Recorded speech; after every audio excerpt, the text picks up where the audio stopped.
Staff, Armed Forces of the Philippines, at sa lahat ng mga kasundaluhan, General Milencio Nartates Jr., Chief Philippine National Police, at sa lahat ng kapulisan, malinaw na malinaw, nagtatang isang light, narinig natin, nakita natin, ng ating Commander-in-Chief ay hindi karapat-dapat dahil siya ay magnanakaw at siya ay tamad.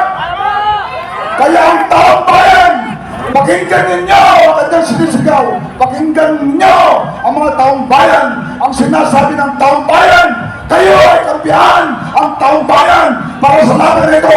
Mag-resign! Pumapasok ng 100 billion worth of projects sa bayan. Sana po ay hindi nila ako mapatay kung bago ko may labas ang lahat. Pinuha ko lang ito sa akin. Pero ngayon, handa na akong harapin ang lahat. Ginagamit ng administrasyon ang buong resources ng bansa para tumahimik ako. That usually, if I recall, gagamitin ako bilang pangbutas sa kanyang kampanya laban sa corruption. Hindi na ako mananahimik, pinalabas ko ang lahat ng katotohanan. May resibo, may ebidensya, at may pangalan. Again, I informed the Speaker and aspirants about the instructions ng Pangulo. At ang sabi niya, wala tayong magagawa. Kaya po nagtataka ako kung bakit sinasabi ni Pangulo na hindi niya makilala ang budget. Samantalang lahat ang ginawa sa binagdag sa mga ahensya ng gobyerno ay humihingi ng approval sa kanya si Senator Kamantaman. Bago namin ginawa o tinapos si Senator Jesus Solero during the buyout. Sinabi pa ni Senator, everything is shared with the President.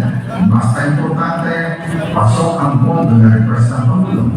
The following day, sinabi ni Senator approve na si Presidente BBM sa lahat ng binawasan na ahensya. Masaya na ang Pangulo dahil ay pasok ang gusto niyang halang bilang insertion. Wala pong pera na punta sa akin. Lahat po ng insertion na punta sa ating Pangulo at Speaker Martin Romualdez. Ako lang at ang aking mga tao, sila Paul Saga, Martin Say, at ang aking mga security na nag-deliver papunta sa bahay ng Pangulo Bongbong Marcos, Speaker Martin Romualdez, sa Northwest Park, Southwest Park, hanggang sa Malacanang. Hindi mo nag-deliver po ay mayroong record ng aking mga tao. Pero kung ano yung sinasabi ni Gordon Tessa na nag-deliver siya sa Fox Park. Ito din po ang sinasabi ni Gordon Tessa na nag-deliver siya sa Malacanang. Kung siya ay nasa Senado. Para mapakulayan ng mga na deliveries ay lalabas ko po ulit ng publicity.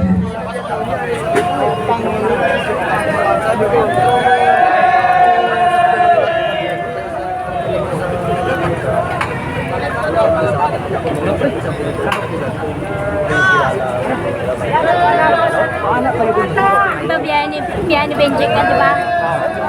Dito yung pangalan mo.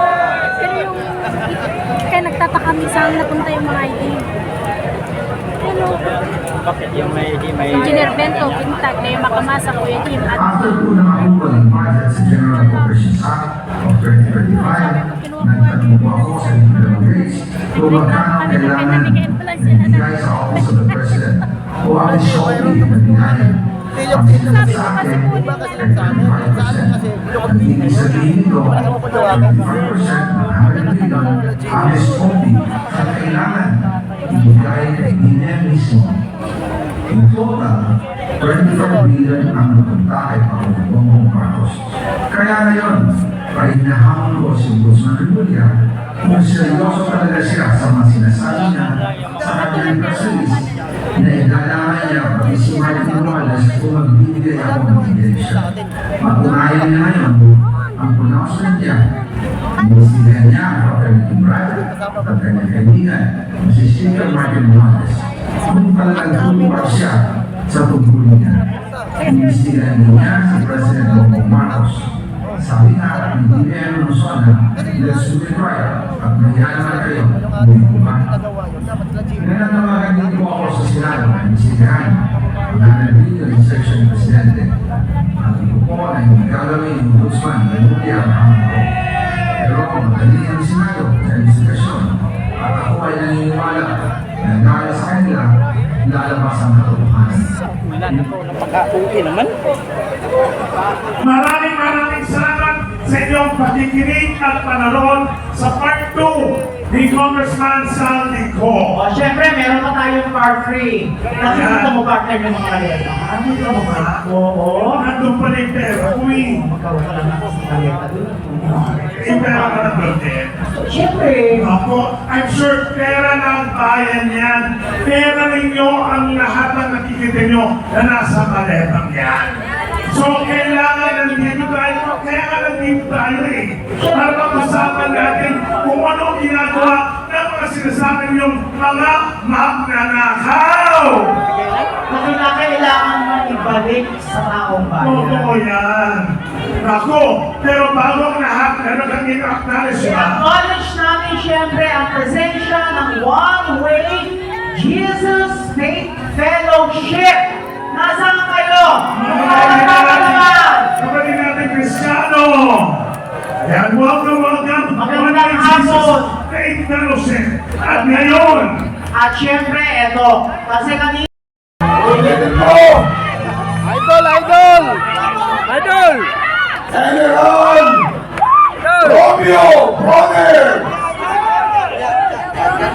Chief of Staff, Armed Forces of the Philippines, at sa lahat ng mga kasundaluhan, General Milencio Nartates Jr., Chief Philippine National Police, at sa lahat ng kapulisan, malinaw na malinaw, nagtatang isang light, narinig natin, nakita natin na ang ating Commander-in-Chief ay hindi karapat-dapat dahil siya ay magnanakaw at siya ay tamad. Kaya ang taong bayan, pakinggan ninyo ang kanyang sinisigaw, pakinggan ninyo ang mga taong bayan, ang sinasabi ng taong bayan, kayo ay kampihan ang taong bayan para sa laban nito. Mag-resign, umalis na ang ating presidente, mag-withdraw support ang Armed Forces of the Philippines at National Police sa ating sa Commander-in-Chief. Mabangat at magnanakaw, yun lang po. Ano ang sigaw ng taong bayan? Ano ang sigaw ng taong bayan? Mga kababayan, bagamat buo na ang ating ebidensya, hindi pa rin sapat ang gabing ito upang tayo ay sumuko sapagkat hindi tayo titigil na hindi mababa ang ating na presidente! Ano ang sigaw ng taong bayan? Lakasan! Marcos! Bumaba ka na sa pwesto mo dahil ikaw ay isang adik!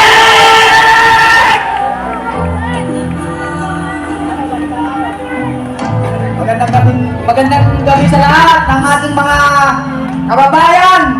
Tagumpay na po. Ito na po ang simula ng isang tunay na pagbabago. Diyos ko, maraming salamat po sa inyo. Hindi nyo pinahintulutan na magkaroon ng kaguluhan o may masaktan pa. Tunay nga po, kayo ay dakila. Kayo ang nagpahayag sa kanyang kapatid upang ipahayag ang katotohanan ni Senator Ivy na ang kanyang kapatid ay isang adik, incompetent leader. Kami po na mga tayo po ay magkaisa. Tayo ay magkaisa. Magkaisa. Magkaisa. Step down.